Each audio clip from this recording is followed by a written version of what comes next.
यदर्चा भावेन प्रमदित मनादर दुर्या छनाता चित स्वर्गे धनजन समेत सुतनिधि लभन्ते सद्भक्त्या शिव सुत समाजं किम तदा महावीर स्वामी महावीर स्वामी महावीर स्वामी भगवान की अंतिम सत्संगपति भगवान महावीर स्वामी की आचार्य श्री कुंद कुंद भगवंत की आचार्य श्री विमल सागर जी महाराज की आचार्य गुरुदेव सनमती सागर जी महाराज की 3 करोड़ 9 करोड़ मणि राजों की द्वादशांजन मणि माता की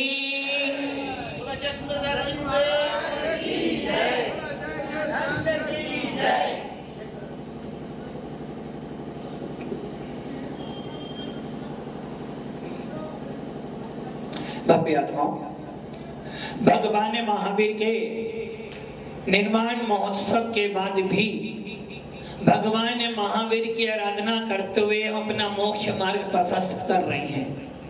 भगवान महावीर जब देव गति से च्युत हुए थे, अर्थात भगवान महावीर जब माता कृष्णा के गर्भ में आए थे तो उनके गर्भ में आने के 6 महीने पूर्व से ही देवों ने गर्भ कल्याणक बनाना शुरू कर दिया था। अभी भगवान महावीर का जीव देव गति में ही है, फिर भी इस भरत क्षेत्र में देवों ने उनकी पूजा करना, उनका सम्मान करना, उनकी व्यवस्था करना शुरू कर दिया था।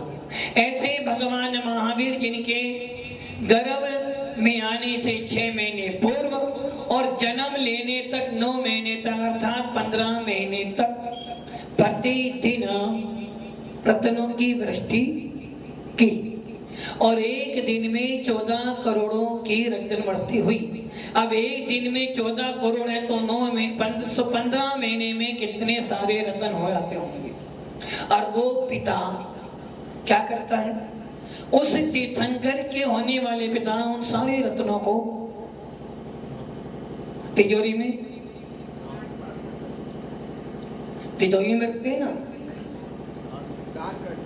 दान कर देते हैं। दान नहीं करते हैं, दान तो उत्तम पात्र को देते हैं। वो सारा रत्न जो मिला था वो सब का सब पूरे नगर में जो जो लेने आता उन सबको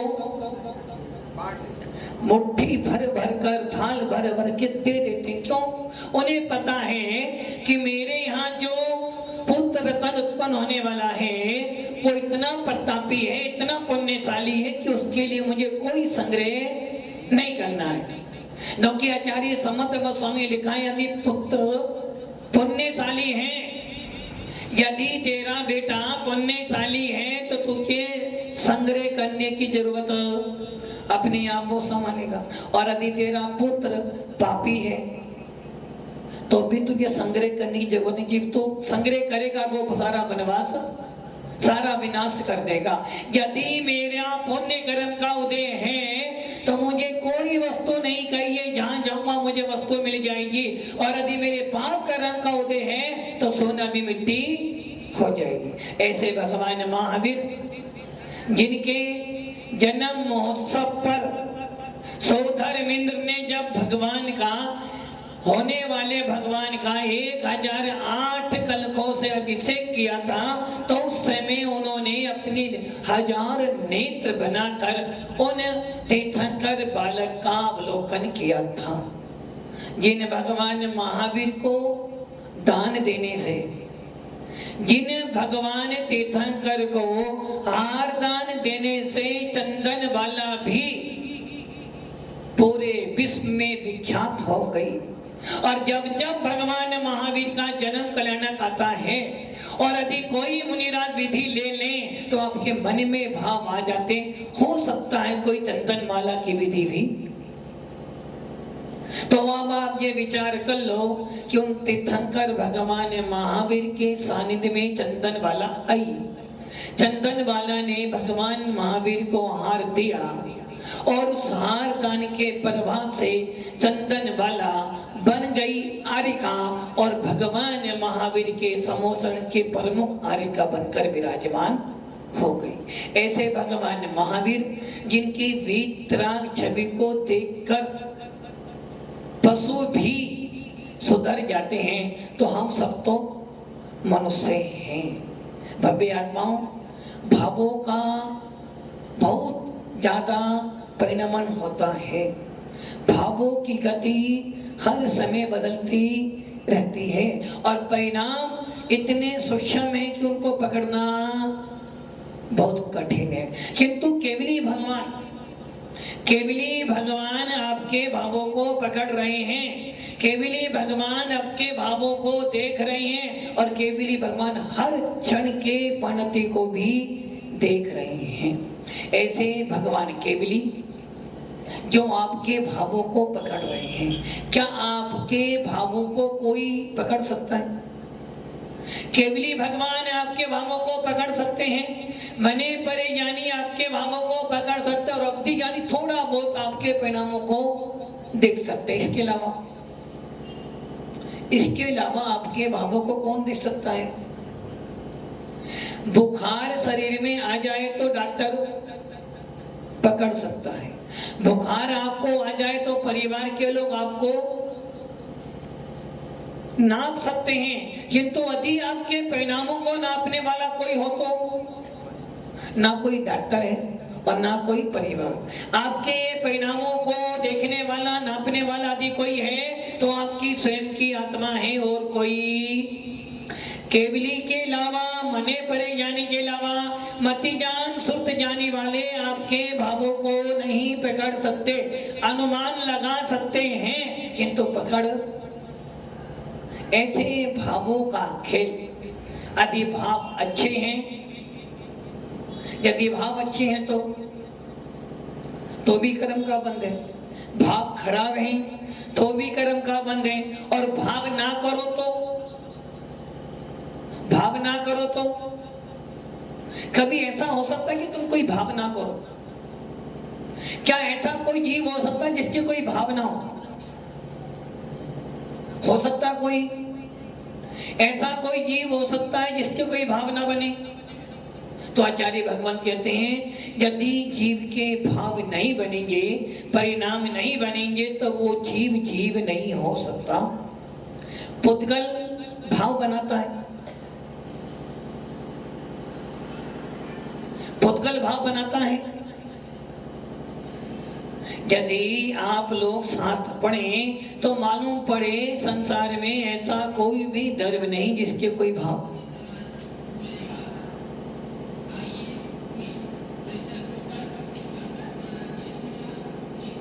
प्रत्येक जीव के भाव बनते हैं, प्रत्येक द्रव्य के भाव बनते हैं। इसलिए आचार्य उमा स्वामी भगवंत ने दूसरे अध्याय में मात्र जीवों के भावों का वर्णन किया है और जीव के नहीं, क्यों द्रव्यों के भावों का वर्णन आचार्य उमा स्वामी जी ने तत्वा सूत्र के दूसरे अध्याय में किया है। और उसमें से मुख्य रूप से जीव के परिणाम कैसे हो सकते हैं, किस प्रकार बना सकते हो, कैसे कैसे भावों को करने से कैसे कैसे प्रकार के कर्मों का आश्रय होता है, ये सारा लेखा जोखा किसने किया? भगवान महावीर की देशना में आया और उमा स्वामी जी ने लिख दिया। अब आप ये सोच लो, यदि आप यहाँ बैठे हो तो यहाँ भी आपके भाव बन तो रहे हैं। आपके भाव उपदेश सुनते सुनते भी बन रहे हैं, खाना खाते खाते भी बन रहे हैं, व्यापार करते करते भी आपके परिणाम बन रहे, और यहाँ तक कि जब आप अपने शरीर की शुद्धि करने जाते हो तब भी आपके परिणाम। ऐसा एक क्षण नहीं है तो आपके परिणाम। अब आप ये सोचो, जब आप एक गति से दूसरी गति में जा रहे हो, एक पर्याय को छोड़कर दूसरी पर्याय में जा रहे हो, उस बीच के रास्ते में जिसको हम बिगड़े गति कहते हैं, क्या आपके परिणाम उस समय बन रहे हैं? क्या उस समय बीच में आपके परिणाम बन रहे हैं? तो आचार्य भगवान कहते हैं उस समय भी आपके भाव, कर्म बंद करने के लिए शरीर चाहिए, कर्मों को नष्ट करने के लिए शरीर चाहिए, किंतु भावों को बनाने के लिए कोई शरीर नहीं चाहिए। अब आप विचार ये करो, भाव सबके बनते हैं, तो क्या जो आत्मा शुद्ध हो गई है या जो द्रव्य शुद्ध हो गए उनके भाव बनते हैं? क्या उनके भाव बनते हैं? तो ये ध्यान रखना, भाव तो सबके बनेंगे। बिना भाव कोई भी द्रव्य नहीं हो सकता, जो कि द्रव्य का स्वभाव है परिणमन करना, और जब जब परिणमन करेगा कोई ना कोई तो भाव हो। इसलिए आचार्य उमा स्वामी जी ने आपके सारे भावों को, कितने भाव बना सकते हो आप एक दिन में? एक दिन में कितने भाव बना सकते हो? कोई गिनती? अच्छा, एक टाइम में कितना खाना खा सकते हो? गिनती है, प्रमाण है। एक समय में कितने नोट गिन सकते हो? यदि मशीनी भी ले आओगे तो मशीन की भी एक पावर। तो एक समय में जीव आत्मा कितने भावों को बना सकता है?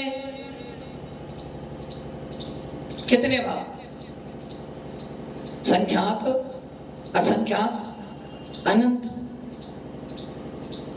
अब आप ये विचार कर लो कि मोबाइल भी एक समय में एक ही कॉल, क्या ऐसा कोई मोबाइल बना जिस पे एक साथ 3 कॉल आ जाए? या आप जब मोबाइल पे बात करो मैसेज आ रहा, कोई मैसेज आ सकता है? मैसेज आ सकता है। अच्छा, जब आप मोबाइल पे बात करो, सोचो कि मैं एक साथ बहुत सारे जीवों से बात कर लूं, हो सकता है? क्यों नहीं हो सकता? एक समय में कितने जीवों से बात कर सकते हो मोबाइल पर? हाँ, अब आदि कॉन्फ्रेंस पे कर ले तो आप एक साथ 5, 10, 15, किंतु कॉल कितनी हो गई? अलग अलग कॉल हुई या कॉल तो एक ही थी? कॉल एक थी, सब उस पर ऐड हो गए। उसी प्रकार अब आप ये पूछ लो कि मोबाइल आपका एक समय एक कॉल कर रहा है, किंतु आपका एक समय में आप कितने परिणाम बना सकते हो? एक समय में आप संख्यात, असंख्यात, अनंत परिणाम बना सकते हो। और उन सारे परिणामों को आचार्य उमा स्वामी जी ने मात्र 5 प्रकार के भावों में डाल दिए। यदि आपको खाना बनाना है और आपके खाने में बहुत सारी सब्जी बनानी, क्या करोगे? समय आपके पास कम है, क्या करोगे? सारी सब्जी मिलाई। यदि आपको कहीं ऑफिस में जाना है, जल्दी दुकान जाना है और आपको खाना खाना है और आपकी थाली में 4 सब्जियां हैं और आपके पास समय कितना है? ओनली 5 मिनट, क्या करोगे? बोल, सब मिलाई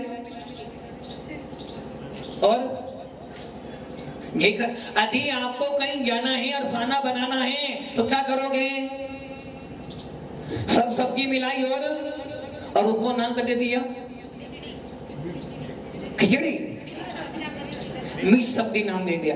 उसी प्रकार आचार्य उमा स्वामी कह रहे हैं, भैया तेरे सारे भावों को मिलाकर मैंने भी क्या बनाया है? मिक्स सब्जी बनाई है, खिचड़ी बनाई है। क्योंकि वो खिचड़ी कैसी है? उसमें अलग अलग भावों का अलग अलग स्वाद है। यदि आपने एक साथ नमकीन मीठा खाया, स्वाद किसका आ रहा है आपको? दोनों को आ रहा है। जब आपने दोनों खाए, स्वाद दोनों का आ रहा है। यदि कोई पूछ ले कि स्वाद किसका आ रहा है, मीठे का आ रहा है, नमकीन का आ रहा है, क्या बोलोगे? मिक्स स्वाद आ रहा है, दोनों का आ रहा है। और दोनों को में से किसका आ रहा है एक का बता दो, नहीं बता पाओगे। वैसे ही आचार्य उमा स्वामी कह रहे तेरे भाव बने और तेरे एक समय में असंख्यात भाव बन सकते हैं, अनंत भाव बन सकते हैं, किंतु मैंने उन सारे भावों को मात्र 5 भावों में डाल दिया। और उमा स्वामी जी ने दूसरे अध्याय में पहले सूत्र में 5 भावों का वर्णन किया। और एक आचार्य ऐसे भी हैं जिन्होंने 5 भावों के ऊपर पूरी की पूरी 100-200 पेज की पुस्तक लिख दी। मतलब कि आपके भावों का खेल है। जैन शासन कहता है जैसे भाव वैसा कर्म। जैसा कर्म वैसा फल, और जैसा फल मिलेगा वैसी तेरी आगे की बढ़ती, तुम्हारा डिमोशन, तुम्हारा प्रमोशन तुम्हारे भावों पर निर्भर करता। खाना बनाओ, खाना खाओ, घर में जाओ, दुकान पे जाओ, त्यागी व्रती बन जाओ, महाराज बन जाओ, दान दो या दान लो, हर समय आपका कोई ना कोई तो परिणाम बन रहा है, और जो परिणाम बन रहा है वही तुम्हें फल देगा। किसी ने गुस्सा किया, किसी ने आपको गाली दी, आपका अपमान किया, आपके भाव कैसे बने? अच्छे बने। अब तुम अच्छे बनाओ, या सामने वाला तुम्हें बोलकर चला गया है, सामने वाले ने अपना काम कर दिया, अब काम किसका शेष रह गया? तुम्हारा। अब तुम जैसे जैसे भाव बनाओगे वैसे वैसे तुम्हारा फल मिलता चला जाए। इसलिए आचार्य भगवान कहते हैं भावों को संभाल कर। कि हम क्या करते हैं? हम राशन को संभाल कर रखते हैं, पैसों को संभाल कर रखते हैं, कपड़ों को संभाल कर रखते हैं, परिवार को संभालते संभालते स्वयं ना समझ बन जाते हैं। करना क्या है हमें? किसको संभालना था? कैसे संभालना? अपने आप को नहीं संभालना था, आपको सिर्फ भाव संभालने थे। इसलिए भावों आदि नोट रखने हैं, संभाल कर तो कहाँ रखोगे? डिब्बे में, महिला डिब्बे में रखेंगे, कोई देखेगा भी नहीं। आदि आपको रखने हो तो कहाँ रखोगे? तिजोरी में या बैंक में रखोगे, बड़े संभाल के रखोगे। आदि वो नोट कोई चुरा के ले जाए तो, आदि वो धन कोई चुरा के ले जाए तो आपका जीवन। कि तुझे सोचो, यदि तुम्हारे भावों को तुमने संभाल के कहाँ रखा? आपने अपने परिणामों को संभाल के कभी कहीं रखा क्या? आपने ना अपने भाव संभाले और ना कहीं रखा। किंतु कुंद कुंद स्वामी कह रहे हैं समय सार में कि तेरे भाव तेरी आत्मा में ही होंगे, तेरे भाव तेरे पास ही उत्पन्न होंगे और तेरे पास ही रहने वाले हैं। अब तू उन्हें संभाल के रख या रख, संभालेगा तो प्रमोशन हो जाएगा, और नहीं संभाल डिमोशन तो तेरा निश्चित है। भगवान महावीर ने भी यही काम किया था। भगवान महावीर ने भी यही काम किया था। विदेश क्षेत्र में आज भी मुनिराज मोक्ष में जा रहे हैं, पहले भी जाते थे और आगे भी जाते हैं, क्योंकि वो अपने भावों को संभाल रहे हैं। और जब अपने भावों को संभालते हैं तो मुनिराज कोई मोक्ष में जाता है तो कोई स्वर्ग में जाता है, और कोई कोई ऐसे मुनिराज भी हो सकते हैं चतुर्काल में विदेश क्षेत्र में अपने परिणाम खराब किए और दुर्गति में चले गए। और कोई कोई मुनिराज ऐसे भी हैं जिन्होंने अपने भावों की साधना कर करके सिद्धत्व की प्राप्ति भी। तो ऐसे विदेश क्षेत्र में जहाँ हर समय तीर्थंकर उपदेश देते हैं, ऐसा विदेश है जिसमें आज भी शेर और गाय एक साथ पानी पी रहे हैं। आज भी उस विदेश क्षेत्र में 12 समाज लगे हुए हैं और तीर्थंकर का उपदेश खेल रहा है। भगवान महावीर के मोक्ष जाने के बाद तीन केवली हुए। पहले सबसे पहले गौतम स्वामी के बाद धर्म स्वामी और उनके बाद जम्मू स्वामी। भगवान महावीर के मोक्ष जाने के बाद भी 62 वर्ष तक कोई ना कोई केवली होता चला गया। ऐसे भगवान महावीर ने, जब भगवान महावीर का जीव पगुड़ा भील की पर्याय में था। कौन था? भील। भील क्या करता है? भील क्या करता है? भील का भोजन क्या है? भील का भोजन क्या है? मांसाहार। और भील का राजा बन जाए तो, और भीलों की परंपरा ही है मारना और अपना और अपने परिवार का पेट भरना। ऐसा ही एक भील जिसका नाम था पगुड़वा भील, जिसकी पत्नी का नाम था कालिका, एक दिन बैठा हुआ था अपने नगर में, अपने गांव में, जंगल में। उनका गांव भी जंगल, उनका नगर भी जंगल। बैठा हुआ था और चर्चा करते करते उसके मन में आ गया कि आज तो कोई ना कोई अच्छा शिकार खेलने के लिए मिल जाए तो मेरा जीवन सार्थक नरक हो जाएगा। ऐसा विचार कर कर अपने कंधे पर धनुष रखा, अपने बाणों को संभाला और अपनी पत्नी के साथ साथ जंगल में घूमने चला गया। जंगल में जाते जाते जाते उसे दूर से दिखा कि कोई तो पेड़ के नीचे, कोई ना कोई जानवर तो, कोई ना कोई जीव तो, बस आज शाम का भोजन तो, आज शाम का भोजन तो। यदि आप व्यापार करते हो, व्यापार में थोड़ा सा लाभ हो जाए, चलो अपनी 1 महीने का काम तो, 1 महीने टेंशन। उस भील ने भी जैसे ही देखा कोई जीव है, उसने तुरंत अपना धनुष बाण निकाला, धनुष निकाला और उस पे बाण चढ़ा लिया, निशाना साध लिया। अब परिणाम कैसे बन रहे उसके? उस जीव को मारने के परिणाम करने, जो भील था, और भील का काम क्या है? जीवों को मारकर अपना पेट भरना। किंतु इतने में ही क्या हुआ? भील निशाना लगाकर छोड़ने वाला ही था कि उसकी पत्नी कालिका कहती है, हे प्राणनाथ, आप निशाना लगा तो रहे हो, किंतु मुझे लगता है यहाँ कोई वन देवता है, ये कोई जानवर नहीं है, ये कोई जंगल के भगवान हैं, आप निशाना ना लगाएं। भील कह रहा है तू पागल है, यदि मैं निशाना नहीं लगाऊंगा तो शाम को अच्छा भोजन, और जब भोजन नहीं मिलेगा तो पेट अपना काम करे, इसलिए तो अपने आप को चुप रख, मुझे निशाना न कि तेरे बोलने से मेरा निशाना चुक रहा है।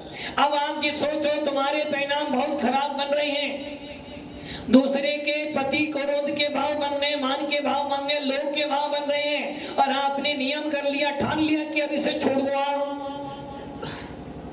भले मेरा कुछ भी मैं छोड़ने वाला नहीं। इतने में ही क्या हुआ? तुम्हारा कोई मित्र आ गया, तुम्हारा कोई प्रिय मित्र आ गया, कोई तुम्हारा दोस्त आ गया, कोई परिवार गया, उसने थोड़ा सा आपको समझाया, क्या किया? परिणाम तो आपके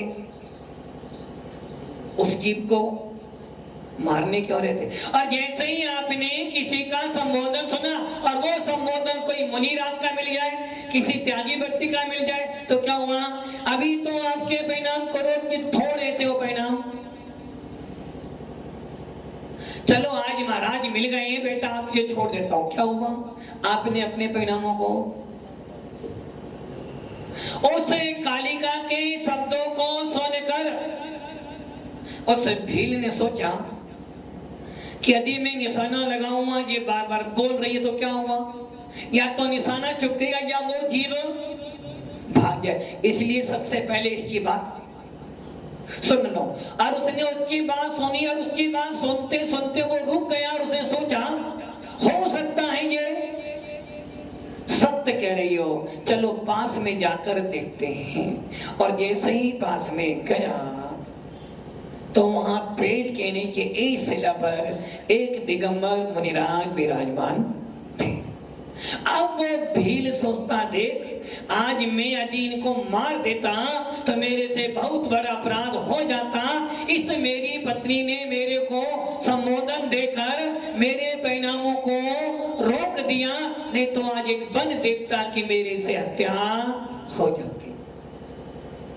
आचार्य गोमा स्वामी भगवान यही करें कि बस यही खेल है परिणामों का। आप एक समय में कौन सा भाव करते हो, दूसरे क्षण में कौन सा भाव करते हो, और उन भावों को करते करते उसका फल क्या? जब मुनि को मारने के भाव, वो नहीं जानना मुनि है, वो तो बस जीव को मारना है और अपना पेट भरना है, उस समय तूने पाप का बंद किया, और जब तुझे संबोधन मिला तूने अपना विचार छोड़ा, उसी क्षण तेरे को पुण्य का बंध भी। इन पुण्य पाप के अलावा भी एक अवस्था है, पुण्य में भी भाव है, पाप में भी भाव है, और पुण्य पाप से रहित अवस्था के अंदर भी हमारे परिणाम बन रहे हैं। इसलिए आचार्य उमा स्वामी कह रहे हैं, आचार्य कुंद स्वामी कह रहे हैं, कोई सा भी गर्भ हो, भले शुद्ध गर्भ हो, अशुद्ध गर्भ हो, संसार में हो या संसार से भाव हो, सभी के भाव बनते हैं। बिना भाव से कोई भी धर्म नहीं है। और ऐसे सारे भावों को आचार्य उमा स्वामी जी ने तत्व सूत्र के दूसरे अध्याय के पहले सूत्र में दिया है 5 प्रकार के भाव, जिनका वर्णन आपने कल सुना था। 5 प्रकार के भाव। कितने भाव हो गए? पहला भाव औपसमिक भाव, दूसरा भाव छायिक भाव, तीसरा भाव क्षय औपसमिक भाव, चौथा भाव औदायिक भाव और 5वां भाव पारिणामिक भाव। ये 5 भाव हैं। किनके भाव हैं ये 5? समस्त द्रव्यों के ये 5 भावों को सम्मिलित कर दिया है। और इन 5 भावों में से पहला उपसमी भाव, दूसरा छायिक भाव, तीसरा क्षय उपसमी भाव, चौथा औदायिक भाव और 5वां पारिणामिक भाव। हमने ये तो सुना है कि जीव के भाव होते हैं, और सुनाने वाला भी आपको सुनाता कि भाव किसके होते हैं? चेतन के होते हैं। भाव किसके होते हैं? आत्मा के ही होते हैं। परिणाम जिसके बनते हैं वो आत्मा होती है, और आत्मा जो होती है उसके भाव बनते हैं। किंतु भव्य आत्माओं, आचार्य भगवान कह रहे हैं संसार में ऐसा कोई भी धर्म नहीं जिसके भाव न बने। अभी आपके भाव बन रहे, अच्छे बन रहे, खराब बन रहे नहीं। किसी के अच्छे, किसी के खराब भी हो सकते हैं, किसी के बहुत बहुत अच्छे भी हो सकते हैं, किसी के बहुत बहुत बहुत खराब भी हो सकते हैं। अच्छा, अच्छे भाव आपके ही बनते, किसी और के भी बन सकते हैं। क्या किसी त्यागी व्यक्ति के परिणाम खराब बन सकते हैं? बन सकते हैं क्या? क्या कोई होटल वाला खाना गलत खाना खिला सकता है क्या? क्या तुम्हारी माँ तुम्हारे प्रति बुरे भाव बना सकती है? बना सकती है। आप अपनी माँ के प्रति बुरे परिणाम बना सकते हो, क्योंकि भाव बनाना तुम्हारे हाथ में है। अब वो अच्छे बनाओ या बुरे बनाओ। तो आचार्य उमा स्वामी कह रहे हैं 6 धर्मों के भाव हैं। तो अब क्या निर्णय हो गया? भाव सबके पाए जाते हैं, जीव के भी हैं, पुद्गल के भी हैं, धर्म के भी हैं, अधर्म के भी हैं, आकाश के भी और धर्म और काल धर्म के 6 के भाव हैं। और इन 5 भावों को 6 धर्मों में बांट दिया है। अब आपको ये विचार करना है आपको कौन सा भाव बनाना है और कौन सा भाव। सिद्ध भगवान कहाँ विराजमान है? लोक के अंत में विराजमान है, दोनों बात बले में। उनके भाव बने, उनके कोई भाव बने, सुमित भाई कोई भाव बनेंगे? नहीं बनेंगे। देखते हैं आगे। बिना भाव तो कोई आत्मा होती नहीं है, भाव तो बनेंगे, भले शुद्ध बने या ऐसा हो सकता वही सिद्धों के पास शरीर भी नहीं है, कोई कर्म भी नहीं है, उन्हें कहीं जाना भी नहीं है, तो उनके भाव ना बनते हो। देखेंगे आगे कि भाव बनेंगे नहीं बनेंगे। आरंग भगवान उपदेश देते हैं, विहार करते हैं, समोसन लगाते, तो उनके तो भाव शरीर भी है उनके पास में, तो फिर भी भाव बन रहे हैं। किंतु तुम्हारे भाव बनेंगे, अच्छे बनेंगे, बुरे बनेंगे? महाराज जी अच्छे बनाते, बुरे तो बनाते, वो तो अपने आप बन जाते हैं।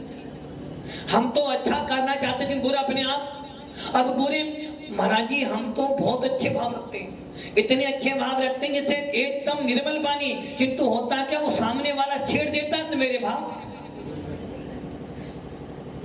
महाराज जी आज हम मंदिर आ रहे थे, मेरे बहुत अच्छे भाव थे, किंतु मंदिर में जैसे मैंने कदम रखा सामने से पारक भैया मिल गए, मेरे को देख के मेरे सारे परिणाम खराब हुए।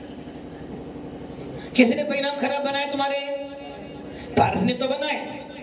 महाराज जी हम इतने अच्छे भावों से हार दे रहे थे, इतने अच्छे भावों से हार दे रहे थे, ना जाने बीच में कुनाल कहां से आया, मेरे परिणाम सारे खराब। महाराज जी बड़े भावों से चौका लगाया था, पता आपको 10 दिन पहले से मैंने भाव बनाए थे कि चौका लगाना है, चौका लगाना है, चौका लगाना है। अब जाके नंबर मिला, और अभी भी नंबर मिला तो एक ही शब्द दिया आपने, क्या हुआ? परिणाम बनाना। और देखो परिणाम कैसे अच्छे बन गए आपके। यदि आपके बराबर में चौका लगा है और आपकी उससे क्या आपकी उससे क्या कह रहे, पड़ती नहीं है। ये तो आप कह रहे, मैंने कहा पड़ती नहीं है। मतलब कि अपने आप बैठे बैठे परिणाम खराब बना रहे भैया। आपकी उससे बहुत अच्छी पड़ती है। कितनी पड़ती है? बहुत अच्छी। उसके बिना तो आप खाना भी नहीं खाते, इतनी अच्छी वाली पड़ती है। आदि बाजार में जाना है तो साथ साथ में जाओगे, ये बात अलग है कि साड़ी उससे अच्छी लाओ। आपकी उससे बहुत पड़ती है। और आपने चौका लगाया और चौके में आपके तो आए 2 साधु और उसकी आए कितने? 1 आए। किंतु उसकी जो 1 आए तो बड़े मारा गया, तुम्हारे आए थे 2 तो फुल लग गया है। बोलो क्या हुआ? पट्टी तुम्हारी बहुत उससे। देखिए महाराज जी ने ऐसा, मेरे यहाँ तो आई नहीं, तो क्या हुआ? परिणाम तो आपने बनाया और बड़े भावों से चौका लगाया, किंतु आपने अपने परिणाम हार देते देते परिणाम खराब कर लिए, तो फल क्या मिलेगा आपको? तो ध्यान रखना, आपके परिणाम खराब बने। क्यों बने खराब? सामने वाले के कारण। दुकान आपने लगाई और एक ऐसा व्यापारी आया, सारा माल तुम्हारा पूरा दिन खराब कर गया। क्या देख, आज तो ना जाने किसका मुंह देखा था। तो ये ध्यान रखना, सबके सब निमित्त हो सकते हैं, सबके सब कारण हो सकते हैं। कार्य तुम्हें स्वयं करना है, भाव तुम्हारे हैं, निमित्त तो लाख। किंतु ये भी निश्चित रखना, परिणामों को उत्पन्न करने में निमित्त बहुत बड़ा काम। इसलिए आचार्य नेमिचंद सिद्धांत चक्रवर्ती कहते हैं, द्रव्य कर्मों से भाव कर्म बनते हैं और भाव कर्मों के निमित्त से द्रव्य कर्म। आदि निमित्त नहीं होगा तो भाव नहीं बनेंगे ना। आदि निमित्त है तो भाव नहीं बनेंगे ना। निमित्त हो तो भी भाव बनेंगे और निमित्त नहीं हो तो भी भाव बनेंगे। सिद्ध भगवान के पास कोई निमित्त नहीं है तो उनके कोई भाव नहीं बनते। सही है ना? सिद्धों के कोई भाव बनते नहीं, बनते नहीं बनते देखेंगे आगे। अनंतों के तो भाव बनते हैं, लेकिन तो बहुत सारे निमित्त बनते हैं। और आपके पास तो महाराज जी, आज हमने सोचा था कि कल उपदेश सुना था माता जी का कि भाव अच्छे बनाना। हम रात में घर गए थे, आज अच्छे भाव बनाएंगे, किंतु मम्मी जी ने ऐसी बात बोल दी, मैं रुक ही नहीं पाई। माता जी ने बोला था भाव अच्छे बनाना, भावों से कर्म का बंद होता है, भावों का ही खेल है। तो हमने सोचा आज घर जाएंगे बहुत शांति, किंतु ना जाने पति देव जी ने ऐसे शब्द बोल दिए, हमें बोलना ही पड़ा। हम रोक ही नहीं पाए अपने आप को। आखिर हमारा भी तो अस्तित्व है ना, कोई मूल्य है ना हमारा। क्या किया आपने? आपने उस निमित्त को अपने ऊपर हावी बना लिया और आपके परिणाम बिगड़ गए। परिणाम बिगड़े तो कर्म आए। उस भील ने भी मुनीराज को देखा तो भाव अच्छे बना लिए और उसने किया, आज मैं एक बहुत बड़े अपराध से बच गया, ना जाने मेरे हाथ से आज वन देवता का विनाश हो जाता। और वो देख रहे हैं कि बहुत सारे लोग बैठे हैं महाराज के पास और महाराज उनको कुछ क्या दे रही है? कुछ दे रहे हैं। सुनो भैया, कुछ दे रहे हैं महाराज, महाराज कुछ दे रहे हैं। जैसे यदि महाराज जी कहते भी महाराज बनना है, हाँ महाराज, महाराज उससे बनना, मुझे नहीं बनना है। महाराज सबको कुछ दे रहे हैं, महाराज सबको उपदेश दे रहे हैं और उपदेश सुनने के बाद सब महाराज से कुछ ले भी रहे हैं। कि तो प्रतापगढ़ के लोग नहीं थे, वो बाहर के लोग थे, वो जो ले रहे थे भगवान से, महाराज से। अब वो भील सोच रहा था वो महाराज से ले रहे हैं, मैं भी कुछ लेता लूं। और वो महाराज के पास जाता है, बोलता भगवंत आप सबको कुछ दे रहे हो, सब आपसे कुछ ले रहे हो, मैं भी तो आपके पर्वत में बैठा हूं ना, मुझे भी कुछ दे दो, मुझे भी कुछ दे दो ताकि मेरा जीवन सार्थक हो जाए। बहुत गरीब हूँ महाराज, बहुत गरीब हूँ, कुछ दे दो जिससे मेरा जीवन सार्थक हो जाए। अब भगवान ने या महाराज ने उसे क्या दिया, उसने क्या लिया, देखेंगे आगे। ओम नमः सिद्धे।